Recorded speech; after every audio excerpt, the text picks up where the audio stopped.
it's John Lord here, and from the Tote Garden Centre and Gardens, and we're doing a video in mid-August at around 5 o'clock when they stopped hammering in the piles for the solar farm. And let's hope they stop, because there's still a home of a machine over there, so we don't know they're going to go, but let's hope they don't. We did a video on this a good while ago. This was a shrub border where shrubs were taken out, and bamboos were taken out, and so we lots of bare soil plant out, and the stuff is coming on nicely. I'm having second thoughts about this Eupatorium, because I just don't think it's good enough. I'm going to replace it probably with companion lactiflora seedlings over there. I have unusual ones, and it's not a big deal. They can be taken out and planted. They can be put somewhere else. This is a plant called Inula hookeri, which is the most amazing yellow daisy. It has very thin petals. Ray florets is the technical term, but it's very unusual. Now it flops a little bit, so it can look untidy, so you need to put it somewhere almost at the edge of a bed, I think, that it can fall over a bit. But if you get it right, it is top class plant. So easy. They were just, we happen to have an old random plant in the car park. It was there for years, just barely hanging on, and I just took bits about a month ago, and this is what we've got. And I think, no, we'll get a flower on them. Maybe not get a flower this year, but they have to go somewhere. I had put an element there, an upright element. I realized it was going to get too big. It's not necessary, so I'm going to put in a Phormium. This one, or that one there. I kind of think the dark one stands out better, so that's the first job. Now this one is called Pink Stripe, and we just take off some of the bad leaves. Now the thing about Phormiums is they don't like when the temperature goes below -15. So that happens about once every 30 years. So maybe it happened the last time in 2010, and we lost a lot of them. But let's hope it doesn't happen anytime soon. And as I mentioned before in a video, every few years, cut to the ground. You have to cut to the ground because it has no mechanism. Evergreen herbaceous plants, unlike evergreen shrubs I mentioned before, have no mechanism for getting rid of old foliage. Like the evergreen tree can actually physically gets rid of its old foliage, but these don't. Just build up and build up and build up. So there's two ways of getting rid of it: is go painstakingly through and take every old bit, or just get the chainsaw or something or whatever, tie it all up and cut it to the ground. If you, as I said before, if you do that in May, by the end of June, eight weeks, it'll be up that height, and you will never know it was touched, and it'll be all lovely and fresh. So you have to do that with Phormiums and pampas grass.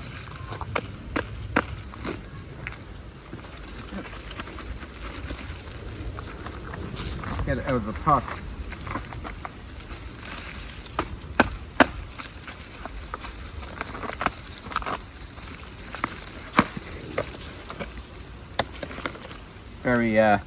Very pot bound, but that's no harm. I mean, some people cut the roots, but I never bother. I was in here. We have us a problem. We don't have any soil. We need soil. We ain't got no soil because the hole was bigger. The element that was in the hole was bigger, so we need more soil. Let's see what it looks like. Distance. I don't know. I think it's going to work. Or maybe should it go here?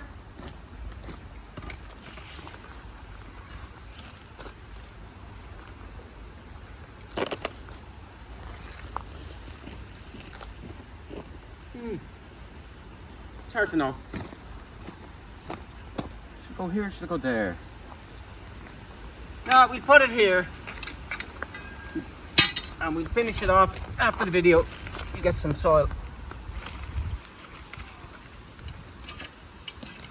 Now, next thing, those grasses.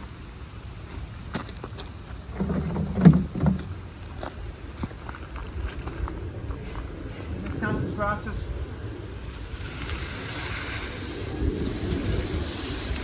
These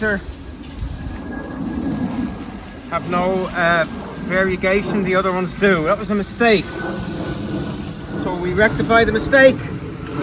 Taking these up.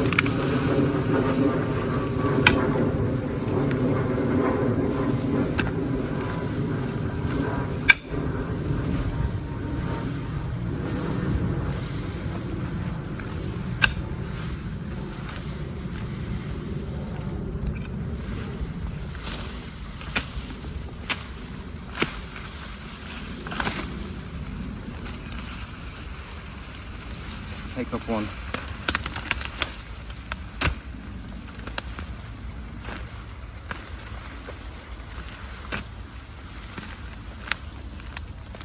A little bit harder than I thought.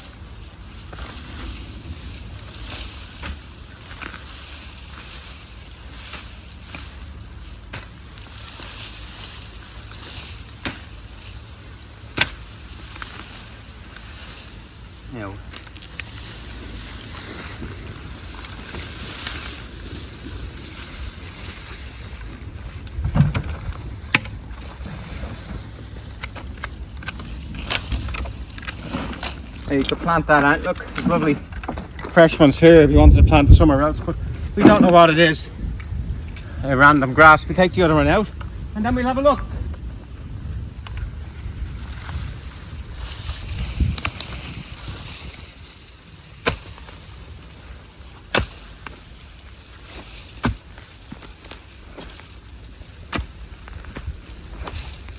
Now, Miscanthus grasses will grow in wetter situations than a lot of other grasses, but they like to be in a fairly open situation. They don't like too much shade.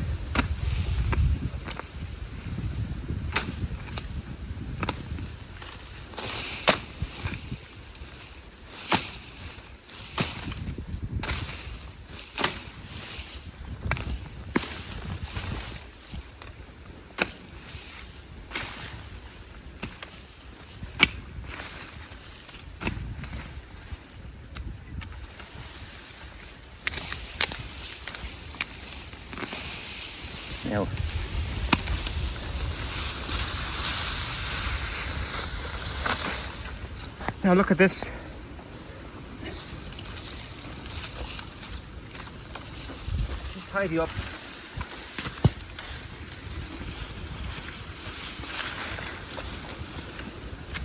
And this is the one that's meant to be there, the variegated one. It's much better.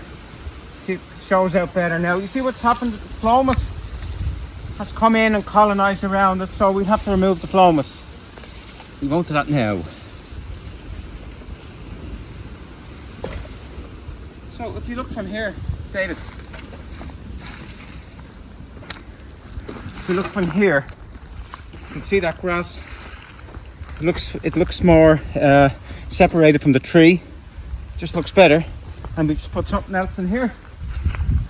We give it a light tidy up.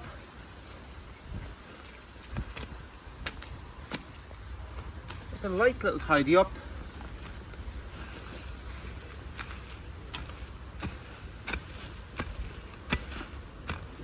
Now, what are we going to put here? I don't know. We have to find a good garden centre. Get a nice plant from a good garden centre. Nice few plants. That's the Japanese holly fern. Maybe we could put more of them in. No, I'm thinking of putting something else in completely, entirely, but we'll see. And we go around the front.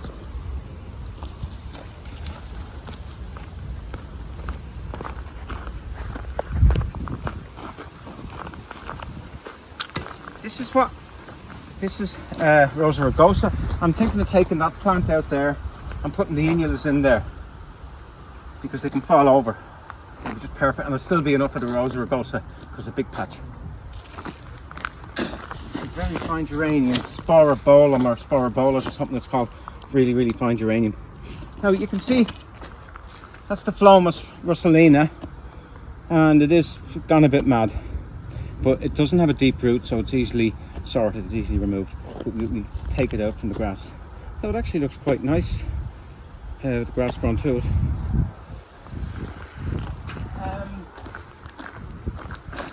We put in, that's the blue Phlox.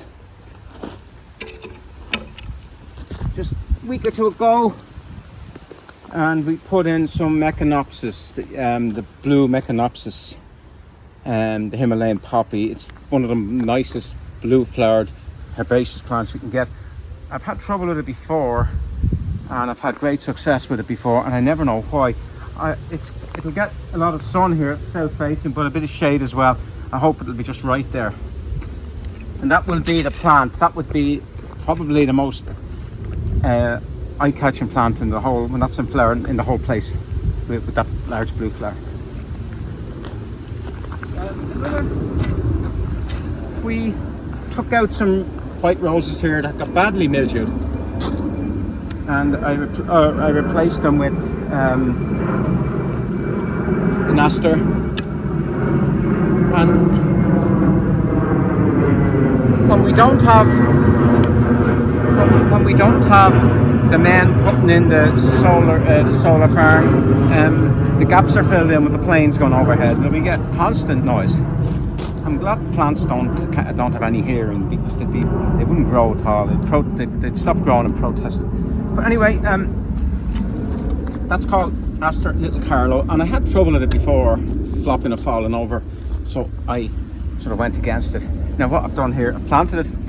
It's close to the edge, so it's not going to be crowded. It's more or less south facing, and I also know about Chelsea chopping, which I didn't know then, so I think it's going to be okay. The very famous nurseryman Bob Brown in England, Cotswold Garden Plants, I think he is, Cotswold Flowers, he is very good at writing about plants, and he said that it's so blue that it hurts your eyes, and I'm going to see, I hope it hurts my eyes. And beside it we planted, and we're going to talk about these again, a Potentilla, a Hopleys orange, and I've none in the place. They're actually native to Ireland, the shrubby Potentillas, and I think it repeats. Potentillas repeat, and they flower in the new wood, so they can be cut back hard in the spring if they get too big, and they will still flower that year. I put that there just for total difference, blue and orange and yellow, and that bed is more or less finished. You can see the grass looking much better with the intrusion of the green one. Now we're going to go finish off around here.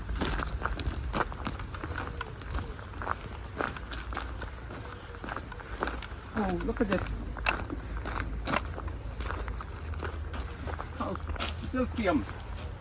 It has the most amazing leaf. It's just an amazing, it's not okay flower, but it's the whole plant. But 3 is not enough, really. That should be a big clump, but it's just so different. And I planted in a drier spot over there, and totally useless in a dry spot, absolutely useless. So you can't get enough water for that plant. We deadheaded. That's the Sahin's early flower, and I deadheaded it. And it's not only early flower, it's late flower.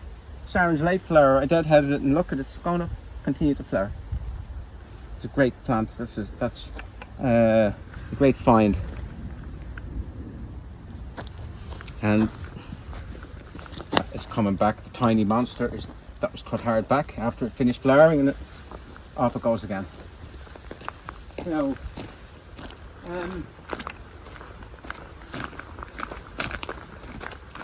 I'm just carrying this because I was always, when I worked in a garden centre years ago, I was always told to carry something because it looks like you're doing something, and you kind of get left alone. So always carry something. They're doing really well. I mentioned them before.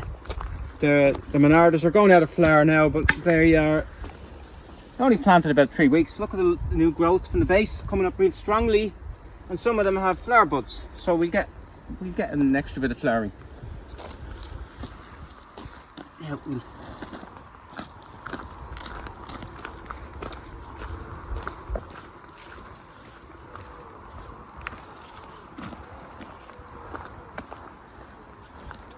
we need to do something that needs to be cut hard back. That aconitum, what was the problem? The problem with that was it was very dry here during the dry June or dry May, and that's happened with this as well. Lamium, 5 minutes with the hedge clippers. We'll tidy that all up. Oh, look at the Viburnum. That was really good flowers, really good flowers. And look, we get the bonus now. That's Viburnum. I think it's one called, oh, I can't remember the name of that one. It's a placardum type, but you can see that's given great value for money.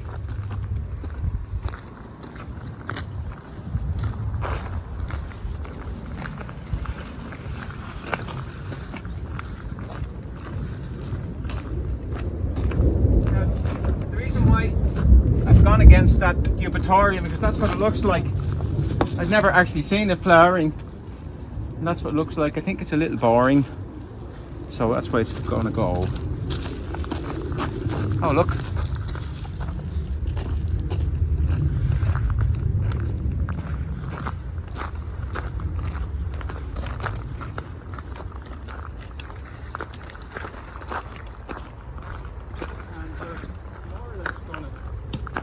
Here. We had a few roses here.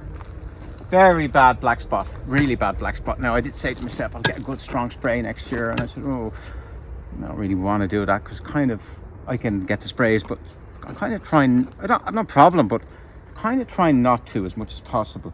So the varieties that aren't giving trouble we're leaving, and the really black spotty ones, even though it was a very unusual year.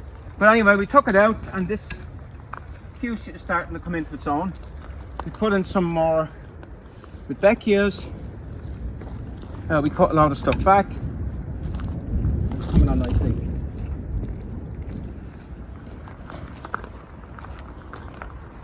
Here we got what we took out here.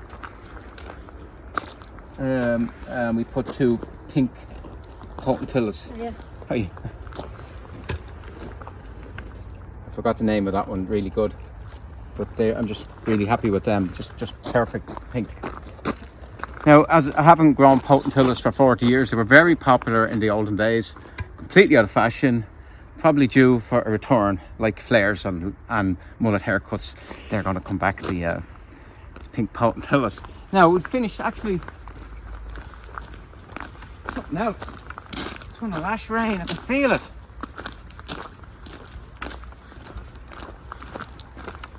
What time is it? 5:10. Now, we finish at 6, and the rain is instructed to come in at about 10 to 6, so we get the late customers away, but it's a little early for rain. They're 10 to 6. It's good rain. It's like in Camelot. Oh, look. We planted those Ceratostigmas, really good blue. Now, what they need is full sun in Ireland, absolute full sun and dry soil. And when you plant them first, plenty of water. Put them in a very dry spot and give them plenty of water. And they flower for ages and ages and ages, and they are very different. Oh yes, I went to see a garden centre in Belfast. We were at a bit of a tour, and I got chatting to the owner, and I said, oh, I like that, because I like the tall Agapanthus. You don't see them a lot in garden centres because they're very expensive to ship, because there's a big gap between each shelf, and it means you can't get much onto the trolley. A trolley you would only get maybe 40 plants of that, so it'd be expensive. So you tend to get the smaller ones. Well, that's a tall one. So there's even no name in it. So I said, any chance of a souvenir for our visit? And that's our souvenir from Hillmount in South Belfast. Lovely, really nice garden, nice place. So we gave us that. Thanks very much for our free plant. And so far the kids have left it alone. And finish off.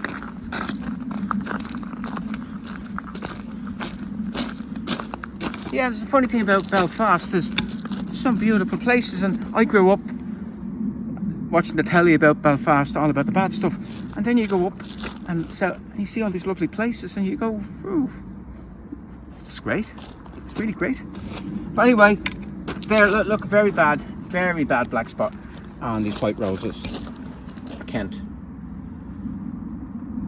So we're going to replace them with these.